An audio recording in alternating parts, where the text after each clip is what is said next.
mynews.studio.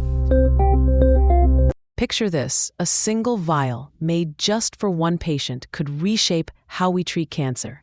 But the big question is, who will be the first to receive it?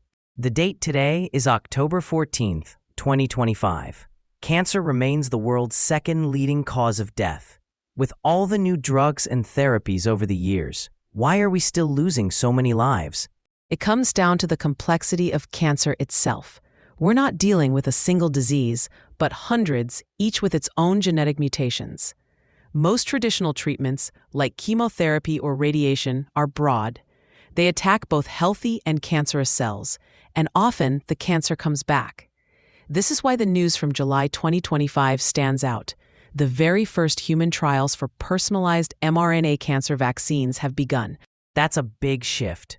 Most people hear mRNA vaccine and think of COVID-19.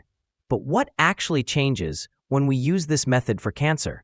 Here's how it works. For each patient, researchers sequence the tumor's DNA to find what they call neoantigens. These are protein fragments unique to that person's cancer cells. The lab encodes those neoantigens into an mRNA sequence, then packages it in lipid nanoparticles, just like the COVID vaccines.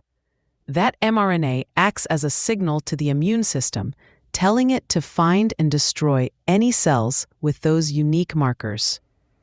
So, instead of a one-size-fits-all approach, every vaccine is made specifically for each patient's cancer. Exactly. It's targeted. The immune system learns to attack only the cancer cells, leaving healthy cells alone.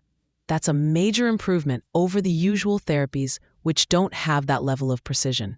But the process you described sounds pretty involved. How quickly can these vaccines actually be made for someone? Until recently, making a patient-specific vaccine took about 9 weeks. Now, with new AI tools and CRISPR-supported production, it's down to less than 4 weeks. AI helps pick the best neoantigens, while CRISPR can adjust the immune response. Still, the cost is high, over $100,000 per patient. That's a real obstacle. Let's look at outcomes. Are these personalized vaccines already making a real difference for patients? The initial results are encouraging. For melanoma, a vaccine known as mRNA 4157, when combined with pembrolizumab, lowered the risk of recurrence by 44%. In pancreatic cancer, some patients had immune responses lasting nearly 4 years, with fewer relapses. For brain tumors, early trials in humans show safety and a hint that survival is improving, though much of this comes from animal studies and the first patient results. A 44% drop in recurrence is significant. How soon might people outside of clinical trials have access to these vaccines? There are over 120 trials running worldwide. If all goes well, regulatory applications could start by 2026. The first approvals for commercial use might happen by 2029. But access will vary, especially in countries with fewer resources. Is that mainly because of the high price, or are there other barriers too? Price is a big factor, but not the only one. Manufacturing these vaccines needs advanced labs, automation, and specialized staff. Many countries don't have that set up yet. Regulatory systems are also a hurdle, since most agencies aren't used to approving this kind of personalized treatment. There are ideas for hybrid models, using some off-the-shelf, some custom elements, but it's early days. Could technologies like AI and CRISPR eventually help bring down the cost and make the process more scalable? That's the direction things are heading. AI streamlines the design and cuts mistakes, while CRISPR tweaks the immune response for better results.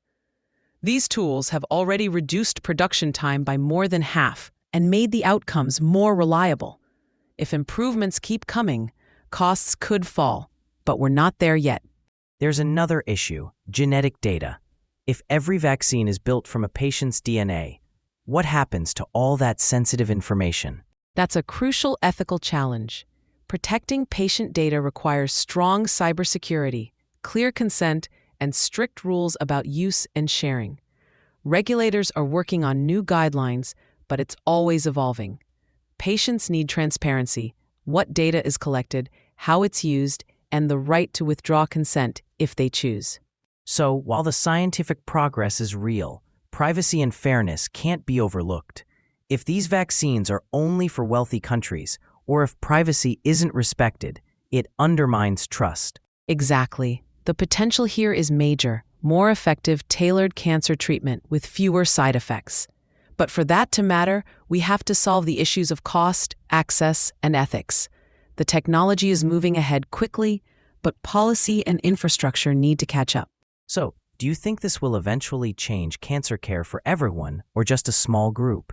That's the heart of it. The science is leading us to treatments as unique as each patient, but unless we deal with access and ethics, the benefits may not be shared equally. The next few years will reveal whether this breakthrough changes cancer treatment worldwide or only shifts the boundaries. That wraps up today's episode. One patient, one vial, and possibly a new chapter in cancer care. But the real questions are about who will get this treatment and when. Thanks for tuning in. We explored the science, the hope, and the hurdles of personalized mRNA cancer vaccines, a step toward precision medicine, though not yet for everyone. We appreciate you joining us. This episode was brought to you by mynews.studio. You can try it now for free